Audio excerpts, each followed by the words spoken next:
এর ব্যাপকভাবে কাজ করার সুযোগ আছে। আমরা এখানে ভুল করে থাকি।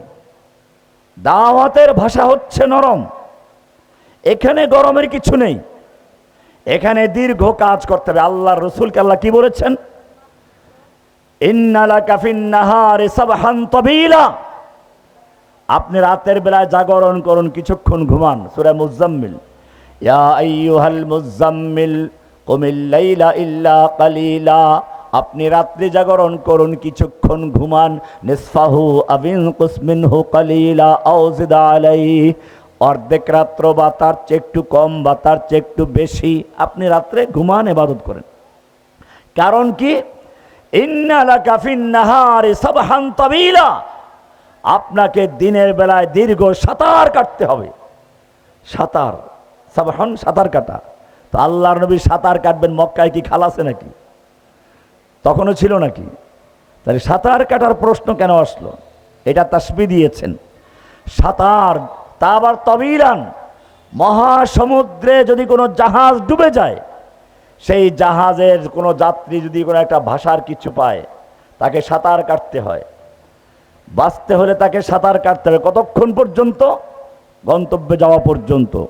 হাত চালাতে হবে, পাও চালাতে হবে, ভেসে থাকতে হবে, কোনোটাকে ছেড়ে দেওয়া যাবে না। ছেড়ে দিলেই ডুবে গেল। ঠিক তেমনি ভাবে একজন দাঈকে আল্লাহ তাআলা বুঝিয়ে দিয়েছেন, ইন্না লাকা ফিন নাহারি সাবহান তাবিলা, হে নবী, আপনাকে দিনের বেলায় দীর্ঘ সাঁতার কাটতে হবে। সাঁতার কাটতে গিয়ে যেমন গন্তব্যে পৌঁছার আগ পর্যন্ত কোনো ক্লান্ত হওয়া যাবে না, বিশ্রাম নেওয়া যাবে না, বন্ধ করা যাবে না, চালু রাখতে হবে, ঠিক তেমনি ভাবে আপনাকে দাওয়াতের কাজ চালিয়ে যেতে হবে, কোনো বন্ধ করা যাবে না। আপনি দাওয়াত দিতে থাকুন। একবার দিলেন, আমি কত দাওয়াত দিলাম, এই নৈরাশ হওয়া যাবে না। এখানেই আমরা দেখব সূরা ইয়াসিনের শুরুতে আল্লাহ তাআলা কি বলছেন? লাকাদ হাক্কাল কাউলু আলা আকসারিহিম ফাহুম লা ইউমিনুন, বেশিরভাগ লোক যাদের ব্যাপারে সিদ্ধান্ত হয়ে গেছে তারা ঈমান আনবে না। বলে তাহলে এখানে দাওয়াত দেব কেন? বেশিরভাগ লোকের ব্যাপারে আল্লাহর চূড়ান্ত ফয়সালা, হাক্কাল কাউল আলা আকসারিহিম, বেশিরভাগের ব্যাপারে ফয়সালা হয়ে গেছে। ফাহুম লা ইউমিনুন, তারা ঈমান আনবে না। বল তাহলে আমি কেন দাওয়াত দিব? আল্লাহ বলছেন দাওয়াত দাও। ইন্নামা তুনজিরু মান ইত্তাবাআয যিকরা ওয়া খাশিয়ার রাহমানা বিল গায়ব। কি সুন্দর কথা! ইন্নামা তুনজিরু, ওই লক্ষ লক্ষ লোকের মধ্যে বেশিরভাগ লোক ঈমান আনবে না, ঠিক আছে, কিন্তু ওদের মধ্যেই একজন আছে, তুনজিরু মান একজন, অল্প একজন, ইত্তাবাআয যিকরা, যে তোমার উপদেশ গ্রহণ করবে, চুপচাপ শুনতে আছে। সে কখনো স্লোগান দেয় না, চিৎকার মেরে ওঠে, ঠিক, এটা চিৎকারও দেয় নাই। সে কখনো সাবিলুনা সাবিলুনা আল জিহাদ হয়তো স্লোগানও দেয় নাই, চুপচাপ বসে আছে। বিল গায়ব, তাকে কেউ চিনে না। তুমি তাকে সাবধান, তাকে দাওয়াত দাও, সে তোমার দাওয়াত গ্রহণ করবে। দেখুন, সামনে আলোচনা করতে করতে গিয়ে আল্লাহ বলেছেন, ইয আরসালনা ইলাইহিম ইসনাইনি ফাকাযযাবুহুমা, ওই জনপদের কাছে আমি দুইজন রাসূল পাঠাইলাম, তাদেরকে তারা অবিশ্বাস করলো, মিথ্যা বলে উড়িয়ে দিল। ফাআযযাযনা বিসালিসিন, তৃতীয় আরেকজন রাসূল পাঠালাম, তাকেও তারা অবিশ্বাস করলো। সেই সময় ওই যে ইন্নামা তুনজিরু মান ইত্তাবাআয যিকরা ওয়া খাশিয়ার রাহমানা বিল গায়ব, সেই অপরিচিত লোকটা দৌড়ে এলো। ওয়াজা মিন আকসাল মাদিনাতি রাজুলুন ইয়াসআ, একজন লোক দৌড়ে এলো। ক্বালা ইয়া কওমি ইত্তাবিউল মুরসালিন, হে আমার কওমের লোকেরা, তোমরা মুরসালিনদের কথা শুনো, রাসূলদের কথা শুনো। এটা এরকম, হয়তো আমি এক জায়গায় গিয়ে দাওয়াত দেওয়া শুরু করলাম, কেউ চিনে না আমাকে, ওই এলাকারই একজন লোক আমাকে চিনে, ওই এলাকার যুবকদের বন্ধু বান্ধবদের কেউ, সে গিয়ে বলে, আরে কি করছো তোমরা, এটা জানো না জসিমউদ্দিন রহমানী এসে গেছে, ওনার কথা শুনো। তখন ও লোকেরা শুনবে, কারণ সে তাদের পরিচিত লোক। আপনার ভূমিকা এটাই বলা হয়েছে, প্রত্যেকটা এলাকায় একজন সেই লোক দরকার, রজুলুন ইয়াসআ, প্রত্যেক এলাকায় প্রত্যেক জনপদে এক একজন যুবক তৈরি হবে, যাদের কাজ হবে মানুষকে ওলামায়ে কেরামদের সঙ্গে জুড়ে দেওয়া। এই লোকটা তাই করেছে। এটাই দায়ীদের বৈশিষ্ট্য। একজন দায়ীকে মনে রাখতে হবে। আল্লাহ সুবহানাহু ওয়া তাআলা কোরআনে অনেকগুলো আয়াত নাজিল করে বলেছেন, বৃষ্টির সঙ্গে তুলনা করেছেন। আলোচনা হচ্ছে বৃষ্টির, মেঘকে বাতাস মেঘকে নিয়ে যায়, এরপরে বৃষ্টি হয়। শেষে গিয়ে বলছেন কি, কাযালিকা ইউহিল্লাহুল মাউতা, এভাবেই আল্লাহ তাআলা মৃত্যুদেরকে জীবিত করেন। তার মানে হচ্ছে বৃষ্টি দিয়ে যেরকম ভাবে মৃত্যু জমিন জীবিত হয়, ঠিক তেমনি ভাবে আপনার দাওয়াত ওহীর বৃষ্টির মাধ্যমে মানুষের মরা কলব জীবিত হয়ে যাবে। মানুষের কলব তিন রকম। কয় রকম? তিন রকম।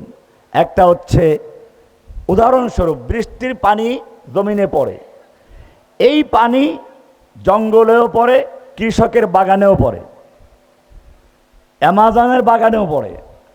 সেই আফ্রিকার অ্যামাজনের বাগানে কত রকমের ফল ফলাদি গাছ আছে, সেখানে কোনো কৃষকের কাজ করতে হয়, ঘাস বাছাই করতে হয়, পরিচর্যা করতে হয়, কিন্তু ফল হচ্ছে না। সেখানে সব কিছু ঠিক আছে, ফল ফলাদি সবই ঠিক আছে, বিভিন্ন প্রাণী তা খেয়ে বেঁচে আছে। তাহলে সেইখানের মাটি আমাদের জঙ্গলের মাটি, বৃষ্টি পরে ফসল উৎপন্ন হয়ে যায়। এলে এক প্রকার মাটি। মানুষের মধ্যে এক প্রকার মানুষ আছে এরকম, যাদের অন্তর হচ্ছে সেই মাটির মতো, জঙ্গলের মাটির মতো। আপনি দাওয়াত দিবেন, সঙ্গে সঙ্গে কবুল করবে। আবু বকর, বেলাল, আলী রাদিয়াল্লাহু তাআলা আনহুর কলব এটা। দ্বিতীয় কলব, বৃষ্টির পানি পড়লেই ইসলাম কবুল করবে তা না, ফসল হবে তা না। মানে বাগানের কৃষকের ফসল, এখানেও বৃষ্টি পড়ে, কিন্তু ওই পানিতে কাজ হয় না, আরও সেচ দিতে হয়, তারপরেও কত খেদমত করতে হয়, পরিচর্যা করতে হয়, তারপরে সেখানে ফসল উৎপন্ন হয়। এরকম কিছু মানুষ আছে যারা দীর্ঘদিন পর্যন্ত মেহনত করতে করতে একসময় তারা ইসলাম কবুল করবে। এটা হচ্ছে আবু সুফিয়ান রাদিয়াল্লাহু তাআলা আনহু। আবু সুফিয়ান রাদিয়াল্লাহু তাআলা আনহুর নেতৃত্বে কতগুলো যুদ্ধ হয়েছে, কাফেরদের পক্ষে যুদ্ধ করেছেন। শেষ সময় মক্কা বিজয়ের সময় ইসলাম কবুল করেছেন। এ হচ্ছে কৃষকের বাগানের জমিন। আর এক প্রকার হচ্ছে কি আনুন, মানে মরুভূমি, যেখানে কোনো ফসল হয় না, যত বৃষ্টি পড়ুক আর আপনি যতই পানি দেন। এটা হচ্ছে আবু লাহাব, আবু জাহেল, এমনকি আবু তালেব, এরা ইমানের বৃষ্টি তাদের উপর বহন হয়েছে, ওহীর বৃষ্টি বর্ষণ হয়েছে, তারা কবুল করেন নাই। এই কারণে আল্লাহ রাব্বুল আলামিন বলেছেন, ইন্নামা তুনজিরু মান ইত্তাবাআয যিকরা ওয়া খাশিয়ার রহমান বিল গায়ব। তুমি ওই লোকটাকে টার্গেট করো, এই লক্ষ লোকের ভেতরে বেশিরভাগ লোক তোমার কথা শুনবে না, তারা বুঝবে না, ঈমান গ্রহণ করবে না, কিন্তু ওর মধ্যে দুই একজন আছে, ওকে উদ্দেশ্য করে কাজ করো। এভাবে যদি আমরা দাওয়াতি কাজ করতে থাকি, আমাদের শুনতে হবে না আর যে আমাদের অমুক বোন হিন্দুর প্রেমে পড়ে ধরা পড়েছে, নির্যাতিতা হয়েছে। আমাদের শুনতে হবে অমুক খ্রিস্টান হয়ে গেছে। আপনারা জানেন, বাদশাহ হেরাকেল আল্লাহর নবী সাল্লাল্লাহু আলাইহি ওয়াসাল্লাম যখন হুদায়বিয়ার সন্ধির পরে বিভিন্ন রাজা বাদশাদেরকে দাওয়াত দিচ্ছিলেন, পত্র লিখছিলেন, এমনই একটা পত্র লেখা হয়েছিল তৎকালীন সুপার পাওয়ার রোমের সম্রাটের কাছে। রোম সম্রাটের কাছে এই চিঠিটা পৌঁছল তখন যখন তিনি ফিলিস্তিনে অবস্থান করছিলেন। এই সময় তার হাতে চিঠি পৌঁছল। সে তার লোকদেরকে বলল, দেখো এই ইরাক সিরিয়ার ভিতরে কোনো জায়গায় মক্কার কোনো ব্যবসায়ী দল আছে কিনা, থাকলে ওদেরকে আমার রাজদরবারে নিয়ে আসো। আল্লাহর মর্জি সেটাই হয় যেটা হয়। ওই সময় ঠিক ওই এলাকায় তৎকালীন সময় আল্লাহর নবীর সবচেয়ে বড় দুশমন আবু সুফিয়ানের একটা ব্যবসায়ী দল ওখানে ছিল। তাদেরকেই ধরে আনা হলো। বাদশাহ হেরাকেল জিজ্ঞেস করল, দাবি করেছে মুহাম্মদ সাল্লাল্লাহু আলাইহি ওয়াসাল্লাম, সেই ব্যক্তির বংশীয় দিক থেকে কাছে কে এখানে? তো সবাই দেখাই দিল আবু সুফিয়ানকে, বলে সামনে বসো। বাকিদেরকে পিছনে বসালেন। এটা কৌশল, যাতে করে চোখের ইশারায় কোনো পরামর্শ করে মিথ্যা ষড়যন্ত্র করতে না পারে। এরপরে দোভাষী আনা হলো, বলা হলো আমি ওনাকে কতগুলো প্রশ্ন করব, সঠিক উত্তর দিলে পিছনে যারা সমর্থন দিবা, মিথ্যা বললে ধরিয়ে দিবা। এরপরে অনেকগুলো প্রশ্ন, বুখারী হিসেবে একেবারে শুরুর দিকেই আছে হাদিসটা, দেখে নেবেন বিস্তারিত আলোচনা। একটা প্রশ্ন ছিল ওখানে এটা, ওয়াহাল ইয়ারতাদ্দু আহাদুন আন দীনিহি বাদা আন ইয়াদখুলা ফীহি সাখতাতান লিদীনিহি। তোমাদের যে মুহাম্মদ সাল্লাল্লাহু আলাইহি ওয়াসাল্লাম নবুয়ত দাবি করেছেন, সেই ব্যক্তির দিনের ভেতরে কেউ প্রবেশ করার পরে তার দিনের প্রতি অসন্তুষ্ট হয়ে কেউ মুরতাদ হয়ে যায় কি? ধর্ম ত্যাগ করে মুরতাদ হয়েছে কি? আবু সুফিয়ান কাফের, তারপর মিথ্যা বলে নাই, বলছে না এমনটা হয় নাই। এরপরে এক এক প্রশ্ন উত্তর ধরে ধরে বাদশাহ হেরাকেল মন্তব্য করতে লাগলো। এই প্রশ্নের উত্তরে যখন আসতো তখন বলল, আমি তোমাকে প্রশ্ন করেছিলাম তার দিন গ্রহণ করার পরে কোনো ব্যক্তি তার দিনের প্রতি অসন্তুষ্ট হয়ে মুরতাদ হয়ে যায় কিনা, তুমি বলেছ না। এবারে আমার মন্তব্য শুনো, আপনারা ভালো করে শুনবেন। সে কি বলেছিল বুখারী খুলে দেখবেন। ওয়াকাযালিকাল ঈমান ওয়াকাযালিকাল ঈমানু হিনা তুখালিতু বাশাশাতুহু আল কুলুবা। এটাই হচ্ছে ঈমানের বাস্তবতা, এটাই হচ্ছে ঈমানের প্রকৃতি। হিনা তুখালিতু বাশাশাতুহু আল কুলুবা, যখন ঈমানের মাধুর্যতা, ঈমানের স্বাদ, ঈমানের তৃপ্তি কারো অন্তরের সঙ্গে মিশে যায়, চিনি যেরকম পানির সঙ্গে মিশে যায়, যদি সত্যিকার অর্থে কারো ঈমানের যদি তার অন্তরের সঙ্গে মিশে যায়, কলবের সঙ্গে মিশে যায়, সেই ঈমান যত জুলুম অত্যাচার নির্যাতন হোক না কেন তাকে চুল পরিমাণ সরাতে পারে না।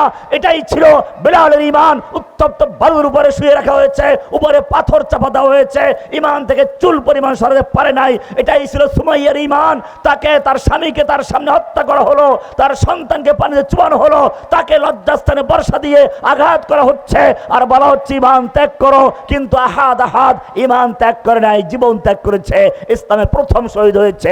এটাই হচ্ছে সেই ঈমান, যেই ঈমান রুফাইদা, সুমাইয়া, এরকম ভাবে নুসাইবা, এরকম অনেক মহিলাদের জীবনে পর্যন্ত পরিবর্তন এনেছে। আর আমরা কি করি? আমরা আফসোস করি আমাদের সমাজ পরিবর্তন হয়ে যাচ্ছে, যুবকরা ঈমান হারা হয়ে যাচ্ছে। এটা মনে রাখতে হবে। প্রায় শোনা যায় পরিবেশের কারণে ঈমান নষ্ট হয়ে যায়। আমি বলি, যেই ঈমান পরিবেশের কারণে অর্জন হয়েছে না বুঝে, ওই ঈমান পরিবেশের পরিবর্তনে পরিবর্তন হয়ে যায়। দেখেন নাই হাসিনার সময় কি হয়েছিল? কত সাধারণ মানুষ বাদ দেন, কত আলেম তাকে জান্নাতের টিকিট দিয়ে দিল। কাফিল উদ্দিন বেদাতি হোক, সে বেদাতি, তারপরও তো সে আলেম ছিল। সরসিনা মাদ্রাসায় পড়াশোনা করেছে, সেখানে পড়াইছেও। ঢাকা আলিয়া মাদ্রাসার নেসারিয়ার সে, ঢাকা আলিয়া নেসারিয়া আলিয়ার সে ছিল প্রিন্সিপাল। একটা মসজিদের খতিব ছিল, একেবারে তো আর পচা না। সেই লোকটা কি করে বলে আপনি জান্নাতের নারী? জান্নাতি জাহান্নামী এই এলেম রাখেন কে? আল্লাহর রাসূল সাল্লাল্লাহু আলাইহি ওয়াসাল্লাম যাদের সুসংবাদ দিয়েছিলেন তারা আলাদা। এর বাইরে কে জান্নাতি কে জাহান্নামী সুসংবাদ দেওয়ার অধিকার কারো আছে? তাহলে সে দিলেও কি করে? এই লোকগুলো দাজ্জাল আসলে কি করবে? হাসিনার সামান্য ভয় ভীতি আর লোভের কারণে যারা ঈমান বিক্রি করে দালালি করেছে, দাজ্জাল আসলে এই লোকগুলো দাজ্জালের পক্ষে দালালি করবে। সেই জন্য মনে রাখতে হবে, ঈমান বুঝে শুনে গ্রহণ করতে হবে।